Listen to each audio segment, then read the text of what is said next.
berada, langsung saja komen di kolom komentar dengan hashtag IndoPride. Dukung terus perwakilan tim Indonesia, kawal Piala M3 agar kembali ke Indonesia. Oke, sebelum masuk ke in-game, again and again, mari kita dalam hati masing-masing semua berdoa untuk kelancaran dari tim Onyx Esports.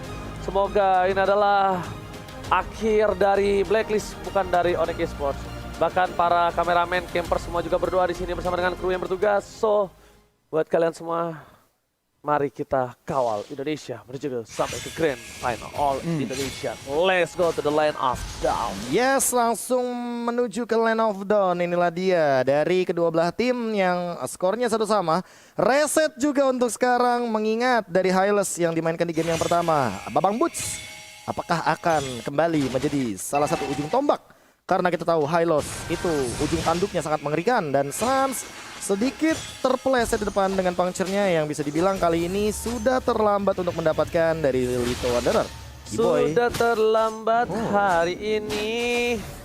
Enggak apa-apa, tapi ingat masih ada hari esok. Masih ada hari esok pasti. Untuk Onyx Esports kalau bertahan, itu dia Arasi. Yap, nah Onyx Esports sekarang dengan adanya Lancelot bisa bermain agresif di early games bisa mungkin. Dan ini mungkin bisa nge-balance ya kelemahan Drian di Cecilion. Tapi kita udah melihat Drian di Cecilion pun kayaknya early game-nya entah kenapa tuh nggak lemah-lemah banget juga loh. Jadi kita harus lihat apakah Blacklist bisa mengatasi play Drian di Cecilion ini. Nah itulah dia tamparan dari Bad Impact ya, karena kita tahu sendiri kelelawar ini walaupun terkadang hanya muncul malam, tapi ini menandakan bahwa nantinya untuk late game tamparan dari Cecilinya akan menjadi respect harusnya. Sebuah pertanda juga bagi teman-teman dari Blacklist kalau mereka harus berhati-hati dan menjaga jarak. Lihat kali ini Wise-nya juga benar-benar sudah diganggu dan bahkan dari segi farmingan patternnya rotasinya 3 hero sudah bergerak menuju ke arah bagian mid lane. Lihat My Venus sudah mulai di poking damage-nya aja dan bahkan Haji Feather Airstrike sudah dibuka. Drian langsung Sanguine Claw melakukan poking damage sedikit ke arah depan dan bahkan kali ini My Venus coba dikejar Hajinya flick out ke arah depan dan dipaksa untuk kali ini 2 menit ke depan tanpa adanya flicker dari My Venus dan juga Haji langsung dikejar welcome to my channel, tapi kayaknya gak bakal cukup ke arah depan karena kali ini Turtle-nya bakal diambil oleh Edward dan tiba-tiba dengan satu pergerakan dari Battle Fighters, Edward flick out lagi, Phantom Execution, Tondros dapetin satu boots ternyata yang akan menumbangkan dengan Ring of Punishment. Oke, ternyata retribution ke arah yang salah dari seorang Sans, but it's okay, no problem. Keuntungan 1-1 masih di tangan dari tim Onyx dan juga kenapa tim Onyx yang lebih unggul karena yang tumbang Edward. Sedangkan dari sisi seberang bukan seorang Edward, tapi kalau iyalah orang Edward kan bukan offlaner maksudnya. Keyboy ya. Iya, keyboynya, roamernya. Dan bahkan kalau misalnya dari tim Blacklist Internasional mereka masih memiliki keunggulan dari segi gold, it's okay, no problem. Ini masih coba untuk menunggu momentum dan kalau misalnya Blacklist mencoba untuk membawa ke arah late game lagi, mereka nggak butuh orang yang bisa masuk ke dalam karena mereka sudah punya satu Bad Impact sekarang untuk Oheb. Menarik tuh, Black sekarang udah pakai 3 flicker ya. Jadi sementara nih buat 30-40 detik tuh Onyx ada kesempatan buat pakai keunggulan ini buat mencari sebuah play, tapi Blacklist udah kayaknya udah nunggu nih buat dibakar. Ring of Retribution-nya bahkan kali ini mau nggak mau ya Keyboy-nya balik pas untuk mundur. Dan bahkan poking damage-nya nggak bakal cukup, ada 4 hero di bagian top lane. Untuk dari segi itemization juga masih belum terlalu jauh Arashi. Yep. Kita lihat Haji dan Boots sebenarnya sama-sama pengen scaling. Drian juga semua mau bikin Clock of Destiny pastinya. Tapi sementara Haji juga pakai build di mana menggunakan sepatu yang lebih buat cooldown ya. Jadi mencari kesempatan buat lebih banyak crowd control karena pastinya nanti di late game Sans bakal jadi masalah yang besar banget. Oke, tapi bahkan di sisi samping My Venus lagi-lagi di poking damage oleh seorang cewek. Dengan item yang dia miliki masih belum terlalu berasa. Bahkan Haji di depan sana harus lebih berhati-hati. Dia nggak punya flicker. Masih harus nunggu beberapa detik kembali. Dan di depan sana cewek terkena satu buah sniper. Damage yang on point membuat Oheb kali ini lebih sustain untuk menjaga pergerakannya. Tapi ternyata pancingan bakal coba didapatkan. My Venus agak sedikit salah. Tapi ternyata Phantom Execution miss. Nggak kena damage sama sekali karena seorang Oheb. Dan bahkan dari seorang Drian memilih untuk mundur terlebih dahulu. Nggak ada inisiasi lebih lanjut lagi, Profesor. Kayaknya belum panas nih mesin dieselnya dari Sans karena mengingat dari Lancelot ini harus on point banget entah dari puncture-nya, Phantom Execution atau bahkan Tondros-nya harus di tengah-tengah dan lihat double Sanguine Claw. Bagus banget dari seorang Drian, seolah Drian bener-bener lagi on fire di game yang ketiga kali ini. Mengingat juga dari segi setup turtle-nya apakah bakal dilepaskan. Jadi giveaway turtle untuk Blacklist International lagi di turtle yang kedua. Oh, bukan hanya itu aja Profesor KB yang terhormat. Lihat dari sisi tim Onyx Esports. Kali ini mereka coba untuk menjaga pergerakan dari jungle supaya tidak ada yang diambil lagi, dicuri oleh seorang wife. Bahkan ada pertukaran sedikit laning antara seorang cewek dan juga Boots di arah top dan juga bottom. Rotasi sudah dapatkan. Dari segi goldnya masih terpaut jauh. Dan bahkan beberapa kali Wanderer sudah diamankan, yang tandanya mobilitas dari tim Onyx Esports benar-benar terbatasi, terlihat, terpotong bahkan rotasinya. Iya, dia nge-mirror sih untuk sekarang ceweknya. Dia nggak mau kalau seandainya bakal ada turtle pit lane di arah top lane. Karena gengsinya pasti bakal ke arah sana. Dan Sans tiba-tiba dia setengah HP tersisa. Venom Execution juga dipaksa untuk dikeluarkan. Dan bahkan Wise-nya mencari informasi di mana teman-teman Onyx Esports berada. Karena udah setengah HP, mau gak mau harusnya Blacklist bakal mencoba untuk bermain agresif. Boots-nya bakal sendirian di arah top lane. Glory sepatu sudah dibuka dan bahkan ada Federal Strike terhentikan sedikit. Dan bahkan melakukan poking damage lebih dari cukup untuk Boots pulang. Karena dia tidak akan bisa terpick off dengan cepatnya. Masih diselamatkan. Dan bahkan Edward berhasil melakukan satu buat turret lagi dari bottom lane. Dua turret tim Onyx Esports sudah hilang. Blacklist Internasional mereka agak sedikit kesulitan. Lihat kali ini untuk menembus secara 5 versus 5, jadinya mereka melakukan split push Profesor. Dia mencari celah dari tim Onyx Esports. Dan Onyx Esports mereka masih harus menunggu momentum. Early-nya Sans belum bisa mendapatkan poin yang cukup maksimal. Yes, belum snowball. Karena untuk dua antisipasi mereka masih punya Drian dan juga cewek di arah late game. Tapi untuk early seperti ini cewek dan juga Drian masih belum memiliki keunggulan. Belum berada di titik tertinggi power hero-nya. Tapi kita harus lihat apakah ini memang rencana dari tim Onyx buat ngelepas tower atas dan bawah, tapi tower tengah itu masih ditahan, dan disitulah Drian bisa masih mencari farm, masih mencari stack, dan ini juga lane paling pendek ya, dimana Drian tuh masih relatif aman dibandingin sama lane atas dan bawah. Ya kayaknya power spec-nya emang sengaja biar Cecilian-nya farming di mid aja. Jadi nggak terlalu fokus sama laning phase lain.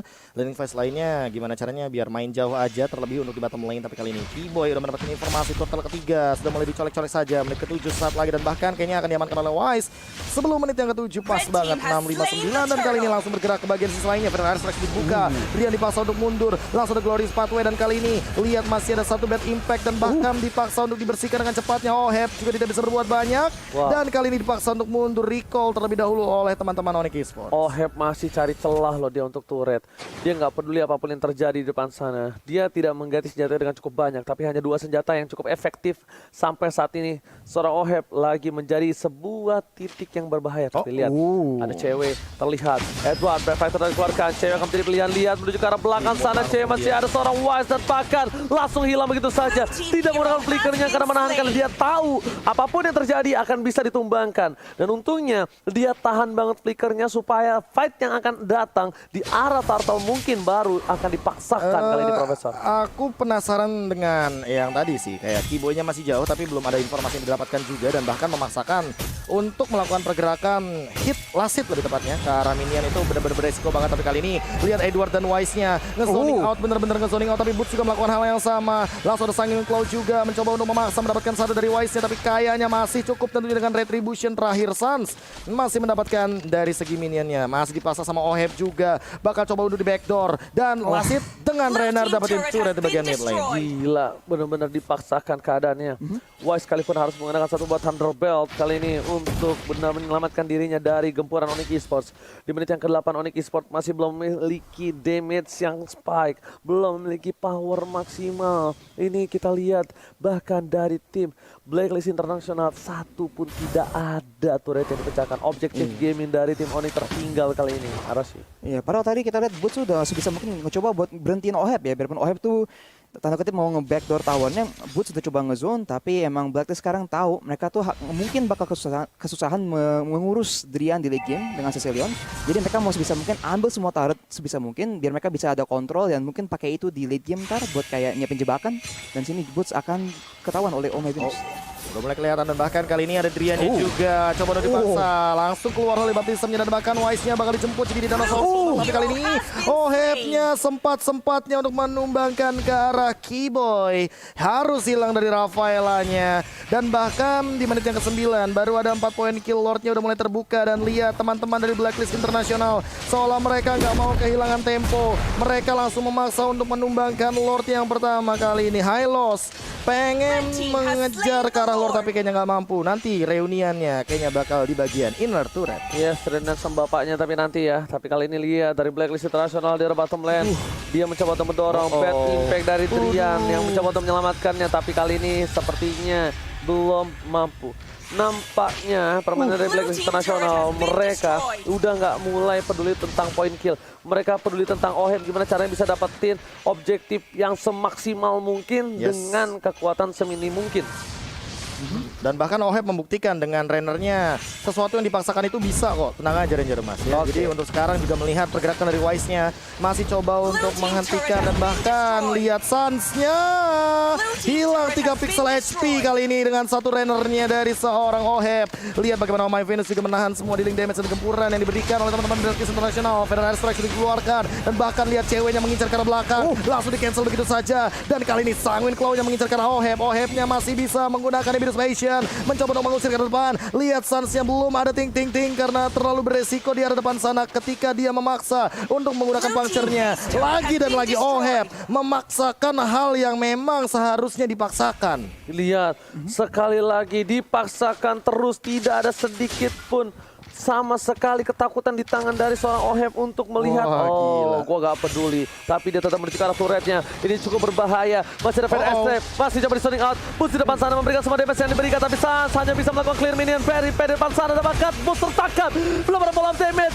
Dia langsung follow up. Predator dikeluarkan. Boots still survive. Tapi tercatat cewek hampir tertangkap. Menuju ke arah belakang. Holy Batista masih menyelamatkan. Dan bahkan pemain dari tim Onyx Esports masih ada Holy Healing dari seorang Keyboard. Langsung lagi dan lagi dengan Rennernya Oheb mendapatkan offplay hebatnya. Kali ini harus bertahan dengan 4 member yang tersisa. Lihat kali ini Edwardnya juga langsung memporak-porandakan formasi di arah bottom lane. Boots-nya udah mulai terpoking damage. Lihat juga Edward lagi dan lagi dengan Wise berdua menjadi frontliner, menjadi badan. Ada lagi Federal Airstrike yang dilontarkan oleh seorang Haji. Perlahan-lahan tapi pasti Onyx Esports dibuat kocar-kacir. Dan Keyboy, lihat Ohebnya one hit benar-benar memusir semuanya dari teman-teman Onyx Esports. Lagi dan lagi harus melakukan defense di bagian high ground. Arashi, what happened Arashi? Yang bikin repot ini Blacklist Internasional ya. Mereka tuh pakai Batrix untuk ngancurin tower. Terus pas giliran Drian di sisi Leon pingin coba buat berhentiin, itu di zone pakai Feather Airstrike. Jadi sebenarnya buat sisi Onyx tuh opsinya terbatas banget ya. Dan biarpun Suns bisa mungkin mau mencoba buat dive ke belakang dan menakut-nakuti ya member backline dari Blacklist Internasional, emang susah banget. Apalagi dengan cover dari Edward dan Wise yang bakal di depan dan Matilda juga. Emangnya repot banget sih. Tapi di sisi lain sekarang Blacklist sudah ngambil semua tower di map. Apakah mereka bisa melakukan hal yang sama buat base? Karena emang di base udah beda cerita ya. Onyx Esports sekarang pun udah menit ke-12, menit ke-13 kurang lebih. Dan di sini ya komposisi mereka nih yang mengandalkan sisi Leon tuh mulai sakit. Kita lihat bad impact-nya sekarang udah mulai nggak bisa dicuekin ya sama member-member dari Blacklist International. Jadi fight berikutnya kayaknya bakal jadi kritis nih buat kayak nentuin siapa yang menang game ketiga ini. Oke, tapi lihat Suns kali ini mencoba untuk melakukan satu buah clear minion di arah bottom. Dia ada kurang tumbang. Ini cukup berbahaya. Haji masih ada flicker karena belakang dan bakal Suns mencoba dikejar begitu saja. Bus seorang diri tarik menemani. Flicker digunakan. Bus masih coba untuk kabur. Tapi damage dari cewek tidak hanya memberikan damage untuk pukulan. Oh my god, ini tidak baik. Oh no, no, no, no, no, no. Base-nya cewek tidak boleh tumbang. Cewek harus diselamatkan. Masih bisa digoceng. Masih ada satu buah decoy yang dipergerakan dari seorang cewek. Tapi lihat Federal Strike-nya dari Haji. Lagi dan lagi. One last hit. Flicker berhasil menyelamatkan seorang cewek. Suns masih mau lebih. Suns sekarang belakang. What are you doing, Suns?